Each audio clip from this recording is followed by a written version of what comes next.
Well, thank you so much for that very kind introduction. I'm delighted to be here. These kind of events are so important for us policymakers, and I see a number of current and former policymakers in the room. Some of my old colleagues, both at the SEC and Public Company Accounting Oversight Board. So I'm thrilled to be here. My guess is you've had a lot of people talking at you for the last day or two. So here's what I propose to do. Just want to see if it's all right with you. I'll give you a little bit of background on how I approach my particular job at the SEC, but then I figured I could just take questions, about anything you got. Either on, I did a recent statement on 404B. I'll talk about it a little while. Happy to share my thoughts with you about that. I also have further work I'm going to be putting out in the next little while. Would love to get some feedback about those things, but really, what I'd be interested to know is what's the cutting edge thing that you're thinking about, learning about, and how can I bring it to bear at the SEC? Oh, let me add one more thing about this. Every week I have a brown bag lunch with my economist. I'm proud to say I'm the only SEC commissioner who has an in-house economist. We're given up to 5 lawyers, but it struck me that the marginal value of another lawyer at the SEC might not be so high, so I chose to reserve a slot for an economist. My colleague Eddie, who is here, and I want to invite each one of you at any point over the next year or two to come in and present your work. Just so you have it, my email is jacksonro@sec.gov, and I mean it. If you're here, I'd be happy for you to come in and share your work. We'll get a sandwich, you'll present your work, and tell me how we can think about policy a little differently. The reason I point out that it's jacksonro@sec.gov is Jackson R., that guy's a paralegal in New York who's getting pissed off. So jacksonro@sec.gov. So let me give you some brief background on how I think about my job before we start the Q&A. So I came to this job a little differently than many of my colleagues did. Many of my colleagues, I think you heard from Commissioner Peirce last night. She previously served at the SEC and before that on Capitol Hill, so she's got more experience than I do in politics. I have never worked on Capitol Hill. Instead, as you heard, I was an academic, and I was a legal academic at Columbia Law School for a few years. But before that, I was a practitioner. First of corporate law at the law firm Wachtell Lipton. Before that, at the investment bank Bear Stearns. Not my fault. I'm a guy, I went to business school before I went to law school. I have an MBA in finance from the Wharton School and an undergraduate degree in those studies as well. They make you take accounting. That's a good thing, and for that reason, I come to the SEC's task a little differently than everybody else. One thing that I noticed about the SEC is that it runs a lot like the world would run if lawyers were in charge, and provides QED proof that they shouldn't be. I'll give you an example. My guess is all of you teach undergraduate business students or MBAs. One of the basic principles of management you might teach is that a good manager wants to be located in the building at around the same place the key decision makers are. In our case, that's the staff, our tremendous staff who makes the policy decisions at the SEC. Have any of you ever visited the SEC? Yeah. Wow, okay, great. So you know that, do you know where we sit, we commissioners? We sit on the top floor. Because when lawyers are in charge, we don't want you to forget it. What's hard for that about me is, as a matter of is like an I.O. question, it's challenging for me because I actually want to know what the staff know, but it's hard for me to find out because the decisions are made on the lower floors, and as a rule, staff don't come up to the 10th floor because nothing good happens to their career when they do. So I came to this job from a very different point of view, and let me just tell you what I mean by that. My thinking is that the policy questions we face at the SEC and that all of you think about are contestable and contested. It doesn't strike, I don't have any obvious policy answers to questions before the SEC. Any question that reaches my desk is definitionally hard. If it were not, it would be answered by somebody else, either in the marketplace or by the staff, or by somebody else in Washington. And so I come to each of these questions as an open empirical question. And I try to resolve it thusly, either by providing some evidence, new or old, that it bears on the subject, or by simply challenging my colleagues to pursue more evidence where we have none. Now, I want to say I'm somebody who's serious about acknowledging the limits of an evidence-driven policy approach.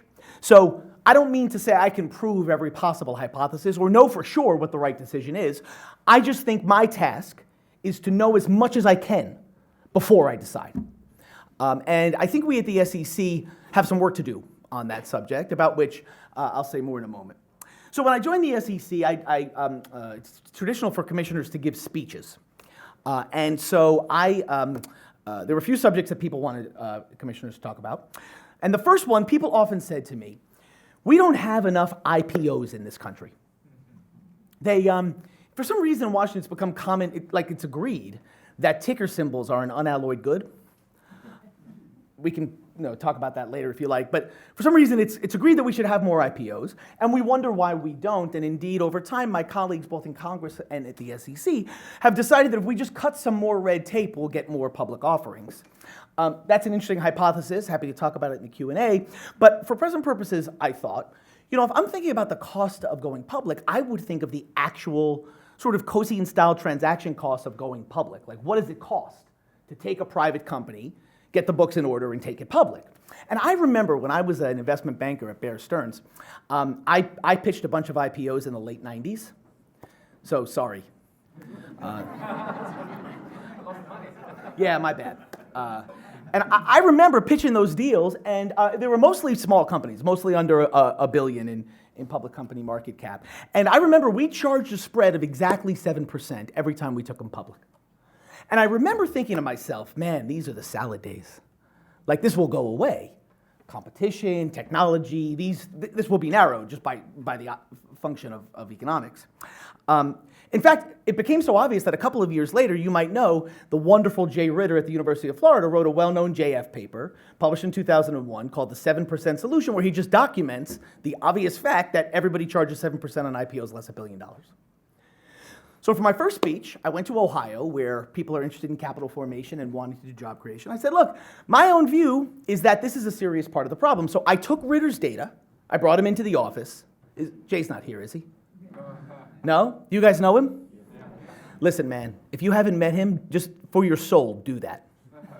Like, that's an optimal move for you. The reason is, anytime Jay Ritter presents a paper, on the cover page is a picture of him wrestling an alligator, because he's like a gator from Florida. And you're basically convinced of everything that follows, because he wrestled an alligator and you didn't. So, I mean, what are we talking about? So I took Jay's data, we updated it for the 7% spread, and I said, like, look, when Jay did his paper in 2001, it was based on data from the late 90s, he showed that more than 90% of IPOs under $1 billion had a 7% spread. I updated it for 2017. I said the data is unchanged. Still a 7% spread in 2017. And I said, my view is that we should talk about this. This seems at least as relevant as, for example, the cost of auditor attestation.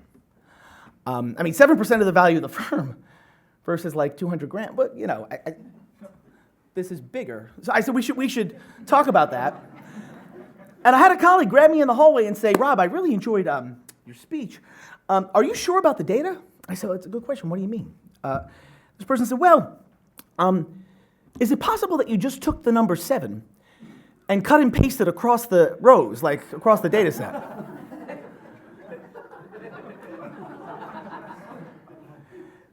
And I said, no, man. No, that's not what happened. I mean, this is a JF paper from 2001 also.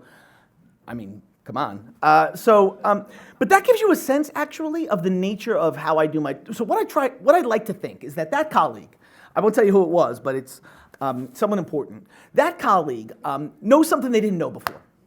I'm not sure if they're any closer to agreeing with me. Probably not. But that's okay. I like to think that I shed some light on a new fact they should care about as they think about this problem. And that's really all I'm trying to do in this job. I'll give you another example. So there's a big controversy right now about share buybacks in America. Have you seen this? What do you guys think about this debate?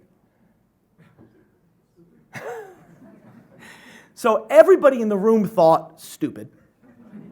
Like 3 of you actually uttered the word stupid. And I want to say thank you to all of you for being honest with me.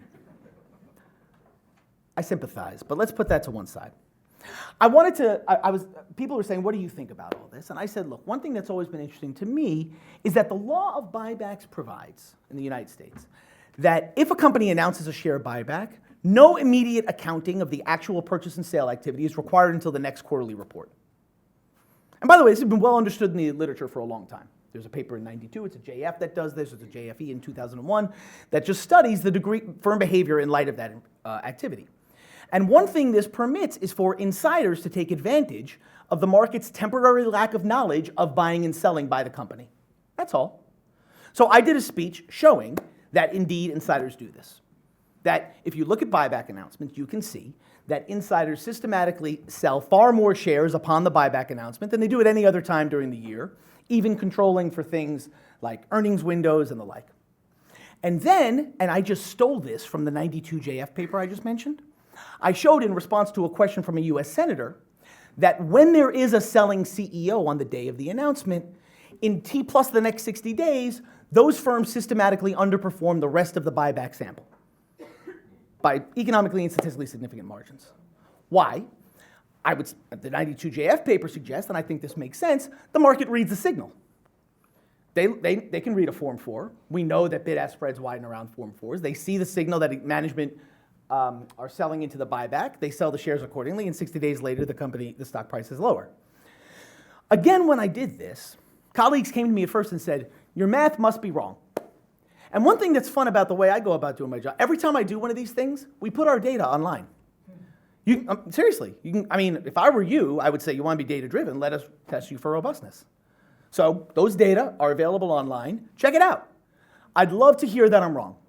I mean that. And in fact, after my first speech or two, people send me a note saying, I think you coded this wrong, we fixed it. No problem. The conclusions were, what's the thing somebody always says in a manuscript? Qualitatively similar. Yeah.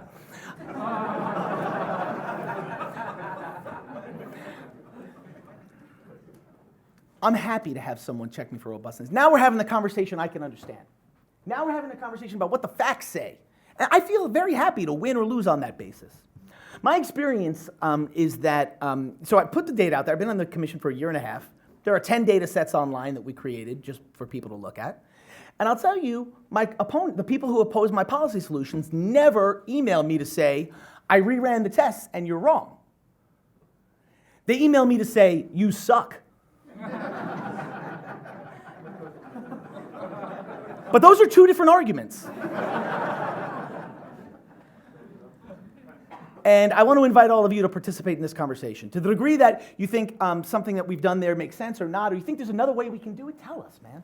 I'm very happy to have that feedback. And indeed, the returns-based analysis that I did in response to Senator Van Hollen a few months ago was in response to an email I'd gotten from somebody saying, why don't you stratify the sample and check out the returns? So we did.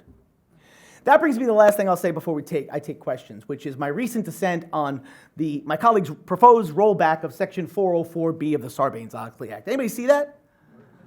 I got in trouble.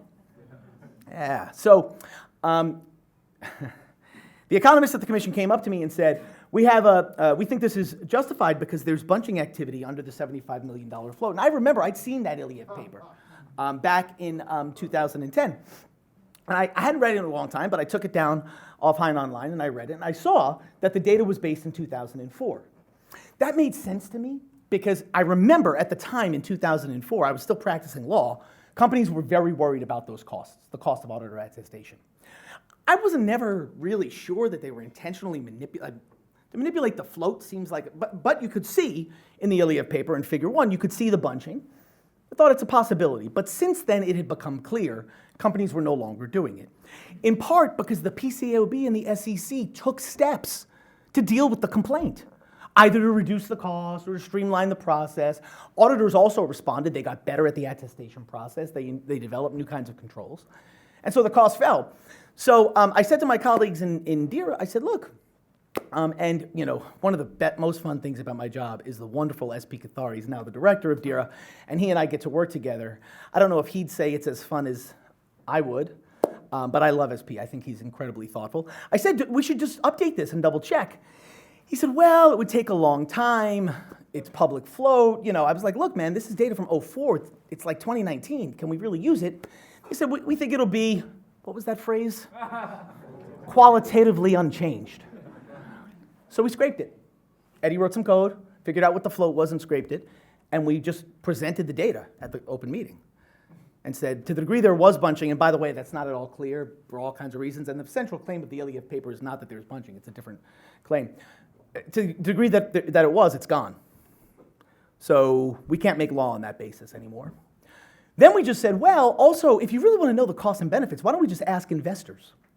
And my colleagues, both on the SEC and at DERA, said, you know, Rob, we don't think for these small companies, disclosures with respect to internal controls really matter. Like, we don't think people understand what it means, and these are mostly retail investors, so they don't really say, it doesn't matter. So Eddie, my colleague, said, well, that's a testable hypothesis. Let's run the returns. We stratified the sample into firms that would be subject to the relief under the new proposal and the firms that would not, and we showed that indeed there are enormous negative cumulative and normal returns when a control weakness is announced. And what's interesting about that is those negative returns are much more pronounced in the companies my colleagues want to give relief than the rest of the sample. Now, when I presented that, once again, someone pulled me aside in the hallway and said, I think you should check your math. I said, I understand why you'd say that, but let me just say, one reason why that might be true is that these are firms in which investor confidence is most fragile, in which investors are least sure about what's happening in the firm. So yes, I understand that if you give them $200,000 in relief from 404B, they might cure cancer. What? But okay.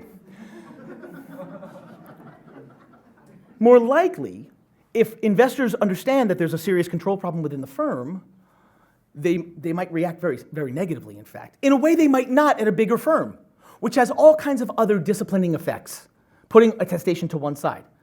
More analyst coverage, more market scrutiny, more liquidity in the stock price, ways for investors to understand what's happening inside the firm that might not exist for a small firm like this. For this reason, we showed the cumulative and more returns for the group my colleagues want to give relief to are much larger, so are much more negative. So I said in the open meeting, I just don't see any evidence that could be the basis of this, and I challenged my colleagues to come up with some. I want to leave it there so I can take your questions, but let me just say one more thing. To the degree that question interests you, whether you think I'm right or I'm wrong, please write us a comment letter. I mean it.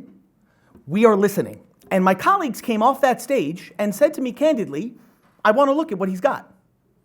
So the analysis we did, I hope it was helpful, but it was very preliminary. I mean, I've read JAR and TAR. I know how hard you guys work to actually pin down this stuff. I wanted to put some preliminary ideas out there, but I would love for the people in this room to help us think through it better and help us understand whether or not the costs and benefits justify this. I said to one of my colleagues, the best thing that could happen for me on 404B is for the evidence to come in and for me to be wrong and change my vote. I would happily do that, absolutely. I don't know that the evidence exists to do the rollback that they want, but if it does, I'll vote for it. That's my commitment. If it doesn't, I'll continue to advocate against it.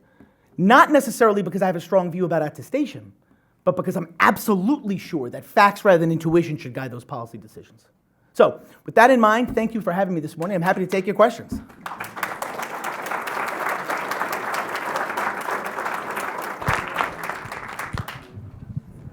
Yes, I have a question, and that is, how many of your colleagues do you believe care about costs and benefits? They may claim that they do, but what is the evidence in your mind? And this, of course, is off the record, and I'm not asking you to name names. Thanks, man. What's your name? The session's being recorded. It is recorded. I'm sorry, sir, what's your name? No, I'm not like writing it down, I'm just curious. My name is Jose Jimenez.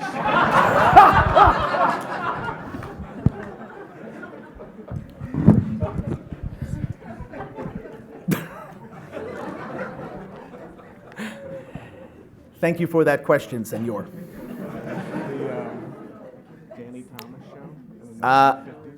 Just so, for those of you who didn't hear, here's his question. His question is, how many, commissioners talk a lot about costs and benefits. How many do you think really care? All of them. Look, man, I used to sit in this room listening to people like this speak, and I was skeptical. Your job is to be skeptical. I hope you're skeptical of everything I just said. I take my colleagues at their word, as a rule. I don't feel like there's a shortage in Washington of people who don't take their colleagues at their word. So my view is that the marginal value of someone who does is probably greater than me just suspecting that people don't mean what they say. I'm fortunate in that the colleagues I have on the commission right now are extremely thoughtful. I love working with Jay Clayton, my chairman. You saw Hester last night. Elad is a very thoughtful commissioner, very good colleague. I consider him a friend. Same with Hester.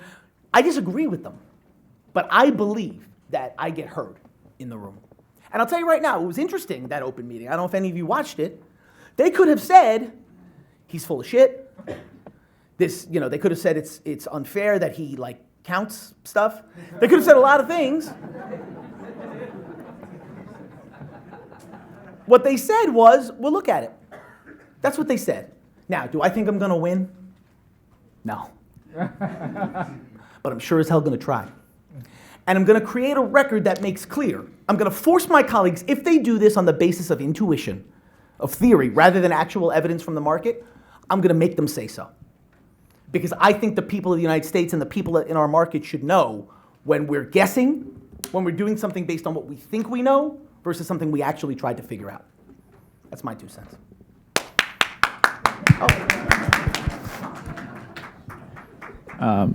I guess, next question? Okay.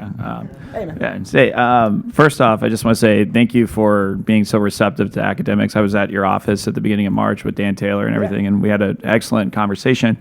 I'm going to repeat a question I asked your colleague yesterday. There is considerations of cost burdens for small companies, and right now the 75 million public float or lower are exempt from 404B internal control audits.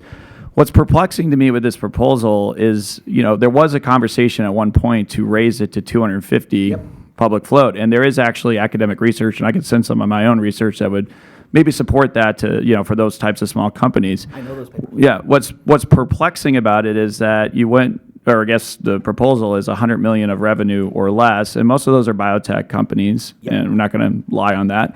And I guess where did that decision come from, and why did we stray from about a year ago talking about 250 public float to then switching to 100 million revenue, which could have a $2 billion public float, and there's a lot of investors that are involved in the process, similar to what you said earlier. Yeah. So first, let me give first of all, thank you for that. Let me give you a caveat, which is, I'm now speculating. So I don't know the answer to that. I don't know where this idea came from, certainly not the literature. And I'll speculate about where it came from. I think there are biotech firms that are lobbying heavily to get some relief. And I have to tell you, there's one paper in the comment file. It's not really a paper. It's astonishing. You should check it out. It really does legitimately, it does a survey of biotech executives, and they say, yeah, this would be great. 85% of, what? That's not science, man. And also it says, legit, they'll plow it into R&D.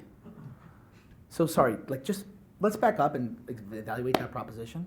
To believe that they'll plow it into R&D, you have to believe that there is productive research and development that can't be financed on the market right now. What is the basis for that belief? I think if you wanted to make the argument that it will go to return on equity for investors, and therefore cost of capital will fall, and then that'd be different. But I think literally these people are making the argument, these guys will take the auditor fees and cure cancer. And so I don't know where that idea came from. It strikes me as untenable. I agree with you. If a proposal came along those lines, I'd be much more interested in it. Why? Because there's been discussion about that policy possibility for a while. It has been studied in a reasonably systematic fashion. And I think, we could do some more preliminary updating of that evidence, but I think the evidence would still support it. So I wouldn't want to prejudge anything, but I'd preliminarily be very open to that. I do not understand either the theory or the evidence on which we made that proposal last week. Nor do I. Is this on? Yeah. Okay. I'm Greg Waymeyer from Emory University in Atlanta. And one of my former colleagues, George Benston, had done some of the early work on the Securities Acts, published in the AR like in the 70s. He and I used to play a game like What If? What if this was changed about the world? And we would ask questions like this. The SEC has been in business for about 85 years and written a lot of rules, and they have an enforcement mechanism in place. What if you guys came in one day and said, oh, well, I think we got it right. You know, we've got all the rules that we really need, so we're going to declare victory and head home. What would happen? How would the world be changed if the SEC just sort of turned off the rulemaking? Question. First of all, I wish I was present for those conversations. Yeah. That sounds awesome. It's a great question. Couple of, it sounds like you've given it a lot of thought over a longer period of time. Let me give you a couple of gut reactions, just my honest intuition. First of all, I think it is very common in the SEC's building to overestimate the import of that which we do. Indeed, I'll say more generally, I think it's likely that Washington, significantly, if you want to call it a biased estimate, my guess is the point estimate of the importance of what we do is biased high throughout Washington, D.C., and even in our building. I think we are an agency designed to remedy market failures, and many of them, as you say, as you suggest, have been remedied over the years by some of the rules that we've developed. Still, I think there would be costs to shutting us down on the margin. And I want to give two examples of what I think those costs would be. One is that our rules frequently ossify in a fashion that requires attention. So, for example, we have done some things this year that I have enthusiastically voted for that needed to be done, man. Let me give you an example. Our process for approving exchange-traded funds for many years was an exemptive process that required people to write us an application and then get an exemption. Vanguard had one type of exemption, other firms had another type of exemption. It created rents in that industry. The reason that happened is because it was a very small industry when those letters were first drafted. Now they have $6 trillion in under management, man. So we needed to have a process by which ETFs are approved and overseen, and that would not have been possible if we shut down 10 years ago. So dealing with ossified standards, I think, in response to market conditions is one thing we'd be less able to do, first. Second, and this is something I did not understand until I got the job, man, enforcement. There are very significant gaps in the ability of private enforcement to address fraud in the marketplace. I can talk to you about what those are, but the staff at the SEC does incredible work with very little resources in litigating fraud. And if we shut it down, that would be a loss. Now, you might say, in response, investors will simply predict more fraud, raise the cost of capital, and we won't be in much worse shape. That might be right. I'll just say that that would be a significant change. The world would change. To answer your question directly, it would change in that we would detect less fraud and take fewer steps to address it. I want to say about that, by the way, that one of the frustrations I've had in Washington in my first couple of years here is that there are people who worry about the cost of all this, the cost of litigation, like private litigation, the cost of the work the SEC does. And I feel like they're forgetting to ask your thoughtful question, sir, which is, what is the counterfactual? What would the world look like? Really do the thought experiment. What would the world look like if we didn't have public or private enforcement of the securities laws? And my colleagues often imagine it would just be a better world because all these costs would disappear and there'd be no consequence of this. No. That's not an actual counterfactual analysis. That's like taking away the costs you don't like and leaving the rest of the world static. This is, with all respect, not intellectually sound. My view about this is you can either be for public enforcement, private enforcement, or fraud.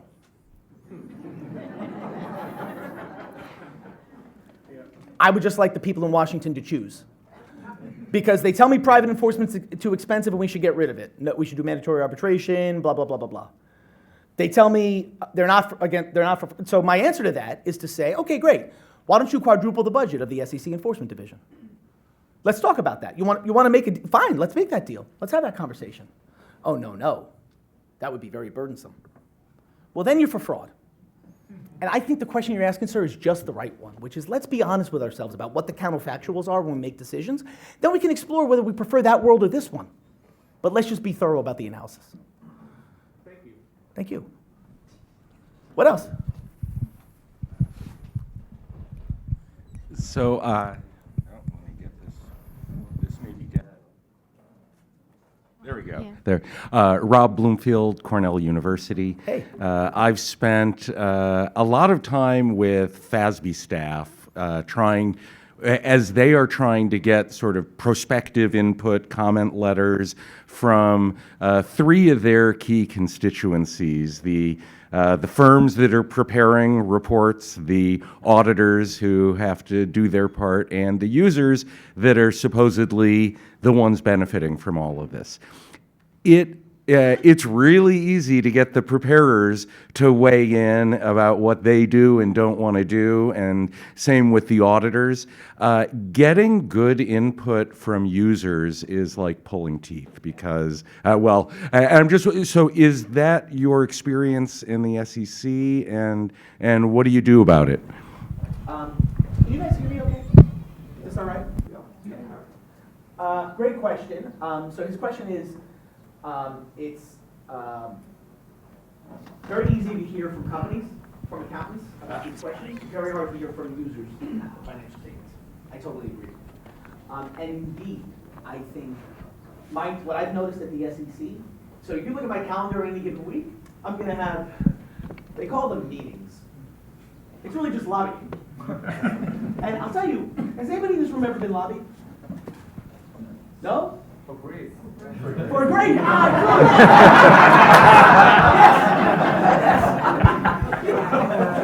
That's what it's like. That's what it's like. Because you begin the conversation hoping for some intellectual integrity about the thing, right? Like, look, they have arguments. You're willing to hear the arguments, but the arguments often suck. And it's your job. Oh, thanks.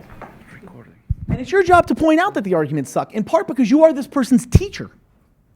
So to accept a frivolous argument now at the end of the term would be to undermine the work you've been doing for the last 4 months. To say nothing of being annoying and integrity. So my experience is that folks come in and present these views. And it's a funny thing. My first 6 months of the job, I would go to these meetings and they'd say something and I'd ask a question. And they wouldn't answer it, so I'd ask it a different way, and they wouldn't answer it, so I asked it a different way. And then they'd leave the meeting and say, oh, Jackson hates our proposal. And it wasn't necessarily that I hated the proposal, it's that I didn't understand their argument. And it's frustrating when you don't understand the argument. My experience with the auditing profession, with corporations, is that they lobby me all day long. They will come in over and over and over again. If they can tell I disagree with them the first time, they'll be back. A couple of them even hired economists when they came back. And I thought, okay, this is like an improvement.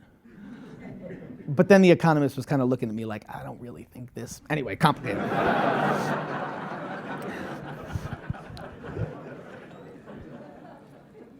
Investors don't do this, man.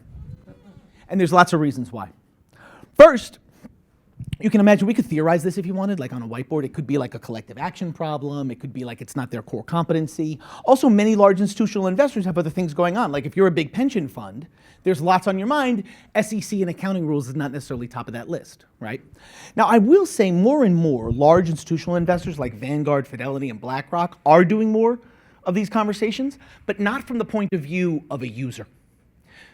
Worst of all, we don't talk to like an ordinary user. Like someone who actually opens a 10K and reads it and get a sense from them about what they care about in that document. I actually think one of the coolest things the SEC has done in the last 2 decades, and I think Scott Balgess, who's here, was involved with that, and I want to give him credit for this amazing thing. Have you guys looked at the SEC server logs data? If you had, man, it is cool. It's awesome. You can see what people look at, how long they look at it, what they care about, all this information about people actually digesting the data we give them. Getting that out there, I'm sure, I wasn't there, I'm sure it was not easy. And I've seen a bunch of cool papers using it already. These are ways that we can learn about how users actually digest these financial statements. We can do it quantitatively with data like those. We can do it qualitatively by talking to them. I agree with you, it's harder than it should be. One of the things I've done over the last year is talk to the Council of Institutional Investors on that subject. I think they're going to be making efforts in that respect over the coming year. I certainly hope so. Because if we want to get better at this, we have to ask the users of financial statements what they want. What else? I'm glad you brought up the server log, because the SEC, my understanding, is no longer updating the Edgar server logs for academics. And Really? Oh, right. We talked about this one day, actually. So they've stopped updating it because there's a concern about the degree to which people can actually identify who's who, like IP address privacy stuff. Okay, so I have some homework. Yeah, well, I mean, there's a simple solution, which is just do some better anonymization. Yeah. But it seems like, from what I'm hearing from people at the SEC, is that there's even less of an appetite to work with academics to facilitate research than perhaps there has historically been. Is that your view? I know you don't. It's not your personal view, but is that what you're seeing? Oh boy.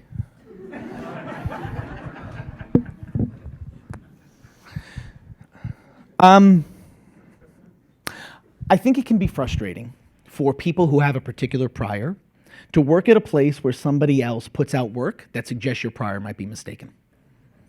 And I know that from personal experience. Anybody watch the open meeting live last week? Did my colleagues seem delighted by my research? Now the good news is I'm presidentially appointed, so I can kind of whatever, I can do whatever I want, but, I mean, not whatever, but you get the idea.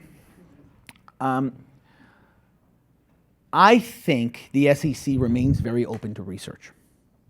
I think my colleagues have an intuition that I do not share, which is that the way to get good research is to control it, to assign people a particular question, to force them to give you a narrow answer, to set the scope of the project. I don't share that intuition, and let me say why. I've done it, and that's not how research works, man. You start with a data set and a question, and then you learn a little more about the data. You thought you could merge it with this thing, but you really can't, or if you merge it, you lose all the observations, or the question you were first asking is not the interesting question. There's actually a much better question you should ask.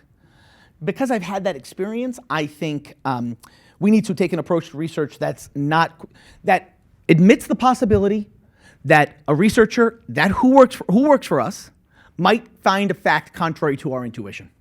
Like, I promise you, now that I've done the 404B thing, somebody in DERA will go to work trying to show me that I'm wrong.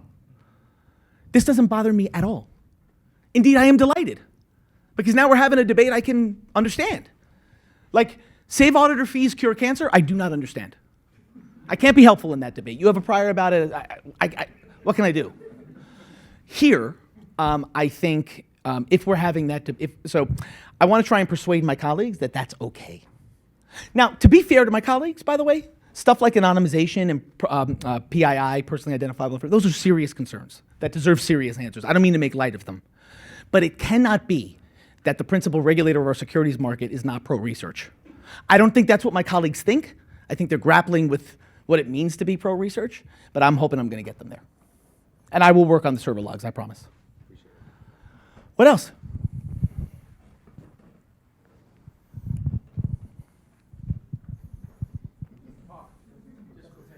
Go ahead, man. I hear a lot about the SEC cost-benefit analysis, and that's going to influence decision-making. But it's never really clear to me, and it's never really discussed. Cost benefits to whom? Put differently, if you're evaluating the regulation, what's the objective function? Great question. So, we evaluate costs and benefits pursuant to a federal statute called the National Securities Markets Improvement Act of 1996, the NSMIA statute. The meaning of when they say we should examine the costs and benefits is not completely clear. Shockingly, Congress did not identify an objective function. So we're left to figure out what it means. The courts have talked at some length about what it might mean. I think one reasonable approach to take is from the perspective of investors. So investor value maximization. Well, right, so that's a different question. You could take the view that what cost-benefit analysis requires is social welfare maximization. Now, one reason I'm very open to that possibility, a challenge with it is that you and I both know that that's even harder to show than the narrower question, where I feel a little more confident that I can cabin the facts that I look at. Also, there's been a movement lately in the securities laws toward rules that address things that to some of my colleagues don't seem to be strictly related to investor welfare. Does that make sense? Sure. Maximize producer surplus. No. Like there are rules that require disclosure of things that raise environmental considerations, for example. Right? Or mining disclosure, stuff like that. And you have to try and come up with a theory in which that is investor beneficial. And we struggled with that. If you look at the rules that were made there, Deere's analysis, Scott might have been involved with some of it, talks about, were you? You can see that the economists are struggling to say, we don't know what Congress was trying to maximize here. It's hard to say. I don't have a strong prior about which of these functions to choose. We can have a discussion about whether the securities laws, like in life? No, you have faced these decisions. You face these decisions on the board, on the commission. Sure, absolutely. What's the objective function you try to maximize when making a vote? Great question. What's the objective, just if you didn't hear it, what's the objective function I maximize when I cast a vote? I mean, so first of all, I start with investors. I do. Why? Because I can observe their behavior and understand what it means to try and maximize their welfare. Does that make sense? Mm-hmm. Now, do I sometimes allow questions of social welfare maximization to enter the equation? Sure. Especially where they're distinctly observable. Or where I feel like I have a good, clear prior about potential tensions between the interests of investors and those of society. So for example, I mentioned the environment earlier. So you can imagine, it's not hard to hypothesize a case where it's investor maximizing to have lots of pollution, but not social welfare maximizing, right? Like there's clear, straightforward. So in a case like that, I'm more open to going the social welfare maximization approach. But I have to tell you, you've given me a lot to think about because I'm getting married next month.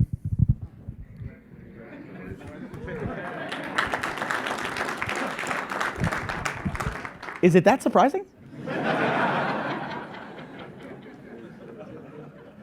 And when, what's cool about a conference like this, you guys give me a lot to think about. On the way home, I'll be thinking about when I made that decision, was I maximize, what social welfare function was I maximizing? Thanks. Other questions? Scott, did you have one? I did. Fire away, man. It's good to see you, Scott. So I've told many people here that the addition of you and Hester to the commission has been instrumentally important because in much different ways you have forced the commission to think about issues differently than they had in the past. Thank you. There's also been reports that one of you may not be there next year, and so I'm wondering if you wanted to comment.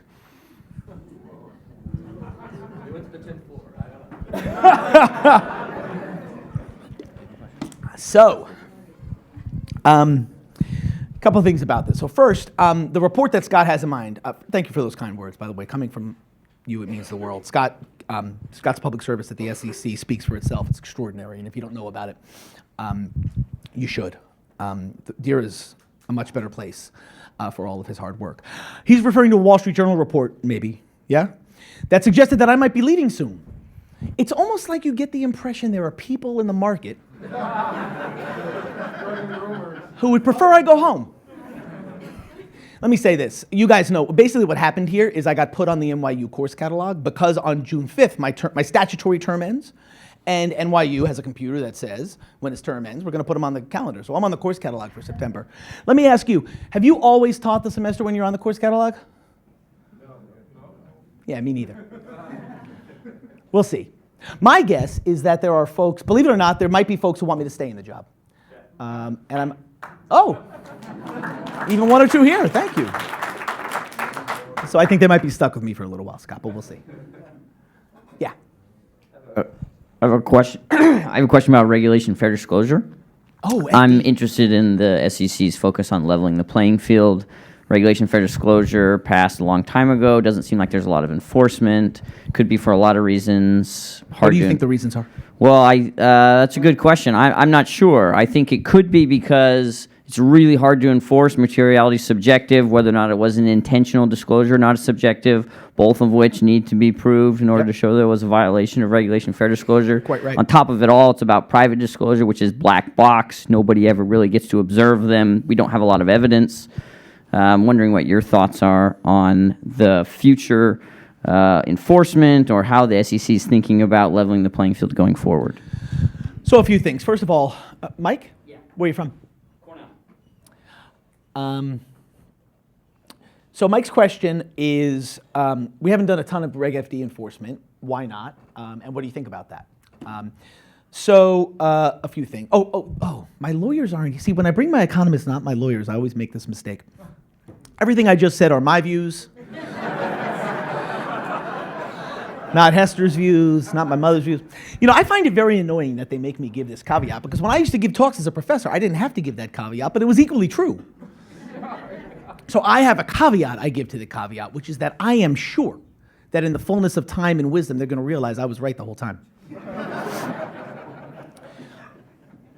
Your question is, are we doing enough FD enforcement? We haven't touched that rule for a while. What are its effects? So a couple things. First of all, I agree with you, Mike. It's a keen insight. It's very hard to enforce.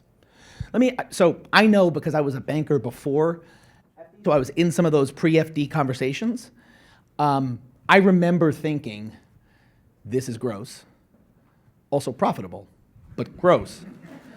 And when FD first came out, thinking this makes sense. But actually what's very hard about that is, Mike, look, if you've been in one of those rooms, you can ask a CFO, how do you feel about the quarter?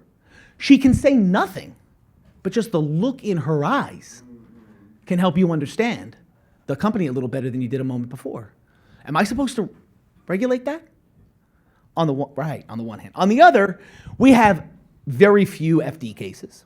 And I would postulate that whatever the optimal number of FD cases is, it's probably not zero. So we should continue to try and develop that, those cases. You said something which is that we don't have much evidence, but we're getting better at it. Actually, there are a couple of really cool papers. I think one's an HBS manuscript, right? About, they actually sat in on the interviews. Where is he?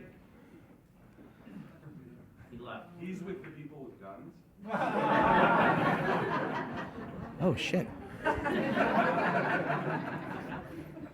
I don't get that, but it's scary.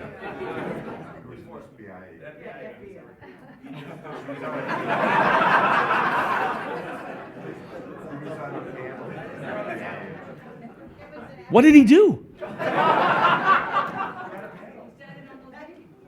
Wow. It's intense for an accounting conference, man. Anyway, you know that manuscript, right? I can't believe the lawyers let the guy sit in the room. It's it's fascinating. So I think we're getting a little better at observing what's really happening there. Fundamentally, I think you're asking me a tougher question, Mike. You kind of undersold it. Like, what you're asking me is, if this rule is not enforceable, should it exist? That's a cool question. Why? On the one hand, there's all this cool literature, especially on the JLE type literature, about how the existence of a standard, even if likelihood of enforcement is very low, can be normatively helpful, especially in informal conversations of the kind we were just discussing. On the other, if market actors sort of endogenously discover that we're not going to enforce it, but some people are convinced that we will, they might be at a systematic disadvantage, and that might trouble you to the degree you care about things like fairness in markets. I don't have a strong prior about it, but I do want to see more evidence on it. And this is an area where I think there's a lot of research runway. I mean, I know that one manuscript off the top of my head, but I'd be very keen to see more. Because I really don't feel I have a clear prior about the existence of this rule and how beneficial it has or hasn't been. I'll send you an email. Cool, awesome. Jackson R.O. The other guys. No, that guy's pissed off. Yeah. Yes, please. So I had the pleasure of serving for a year as an SEC fellow, and so Cool. this kind of links back to Rob's question about getting the views of users. I wanted to just get your views on to what extent do you actually use experimental research to kind of make judgments? Because when I was there, one thing I consistently heard is we don't use experiments because they're just based on a narrow set of individuals, and you can't use that evidence to make rules that's going to broadly change markets. So I just kind of wanted to get your sense of to what extent do you look at experimental research that try to figure out how investor judgments change, in looking at disclosures, et cetera.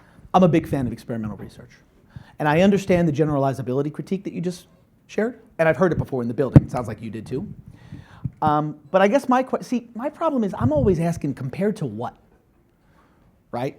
Like if you have a narrow sample, like you can do randomness and stuff like that, but if you have a narrow sample of observations, sure, it's hard to generalize to the world, but do I really want to use that analysis as opposed to an endogenous cross sample? Like why is that better, right? Especially if I can't suss out cause in the way I might be able to in a lab. So I'm a big fan of this. And one thing that was really disappointing for me, we have this regulation, we proposed regulation best interest. Did you hear anything about it? No? Good for you. Sorry, Zach. My reaction to Reg Best Interest. Reg Best Interest is trying to address advice people get in the room with a stockbroker. It's a very challenging question. Very challenging question. There's this weird regulatory arbitrage between investment advisors with kind of a fiduciary standard and broker-dealers who don't. Very difficult question. I thought this was perfect for a lab. I was very pro-lab, in part because we came up with a proposed disclosure to give people, and we could observe, like different disclosures, we could test them. So far we haven't. I hope that we will, because otherwise we're just guessing. And that's a good example where I don't know another way to test it but in a lab. And the fact that it's hard to generalize doesn't trouble me, actually. I mean, we should just admit that. We should say we got samples from people in this city, and that city, and that city, and we evaluated their behavior.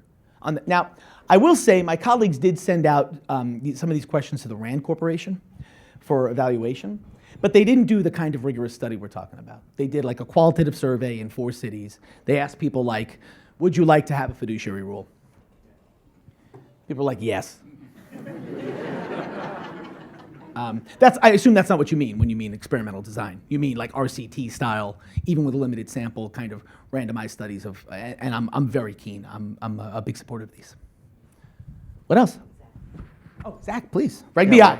Reg BI, yes. I would like to hear some of your thoughts regarding the concerns as to whether they're watering down the fiduciary aspect as the SEC continues to develop Reg BI. It's a good question. Am I over time, folks? I'm so sorry. Oh. We'll send in the FBI. Get dragged out of here. So Zach's question is, am I worried that they're watering down the proposal? So a few things about this. Do you guys know this law at all? Really, use your brain for something. I mean, preserve the intellect. Like, don't. It's a very interesting question, Zach. The fundamental question is, if we ex post impose liability for bad financial advice, will that ex ante improve financial advice?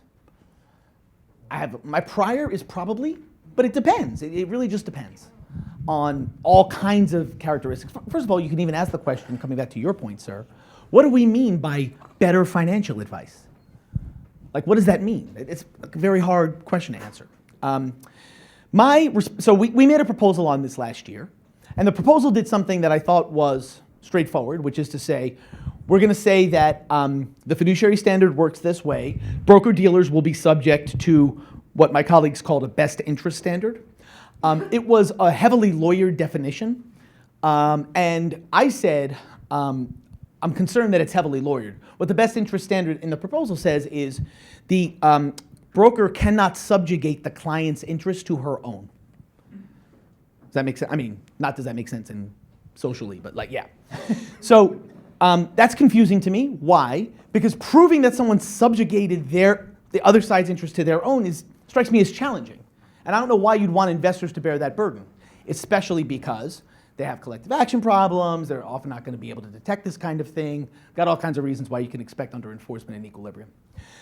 So I said to my colleagues, why don't you just say the rule is they have to act in the client's best interest? And I'm still fighting with them about that. So this rule was proposed last year. It is a response to the Obama administration's Department of Labor fiduciary rule. Therefore, Republicans are generally for it. The other guys are supposed to be against it. I didn't get the memo and voted for the proposal. And I'll tell you why I did that. I think the SEC, rather than the Department of Labor, is the right agency to do the rulemaking. Department of Labor generally only covers retirement assets. I think having different rules for this purpose will further confuse investors. And I thought the proposal, while a very rough cut, was reasonable. A reasonable starting point. I said at the time of the proposal, you should clarify the standard. You should eliminate financial incentives for brokers to take advantage of people. I'm a big incentives guy. I fundamentally believe it's a lot easier to change their ex ante incentives than to enforce ex post, just in terms of transaction cost.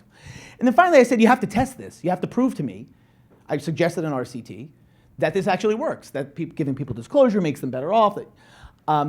I remain hopeful that they'll do this. I think there's going to be a temptation to push it through politically. And I think if they do that, it'll be a real shame for a number of reasons. One is it will be litigated over. And if we're held to the ordinary standard of proof with respect to costs and benefits, we'll lose. Or at a minimum, if we don't lose, it'll just be, the rule will be stayed for years. It will cause lots of uncertainty, first. Second, even if you don't believe me about that, it's going to just be the beginning of a new war. People are going to wait for there to be a new election. There'll be a new administration. They'll change the rule. In the meantime, by the way, lobbyists and lawyers will make tons of money billing about this, just like they have for the last 10 years. Also, legislators will be able to raise money on it, et cetera. And you know who won't be helped? Investors. I came to this job hoping we could settle this debate. And my gut was, let's just say that there's no regulatory arbitrage here. If you're an investment advisor, you have a fiduciary standard. If you're a broker-dealer, end of story. Or if they didn't want to go that far because that's too high a standard, okay, like we can agree a lower standard, but then you have to do more ex-ante incentive regulation. I'm happy to talk about that. I'm afraid that my colleagues will instead choose to rush it through, and if they do, I think that'll be a shame for everybody. Christian, how are you? Good. How are you? Good. It's okay. Oh, Robert, just give it back.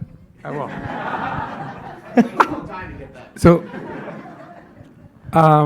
quick question. So one theme that has run through your talk, and it's great to have you here. Thanks for coming. Thank you.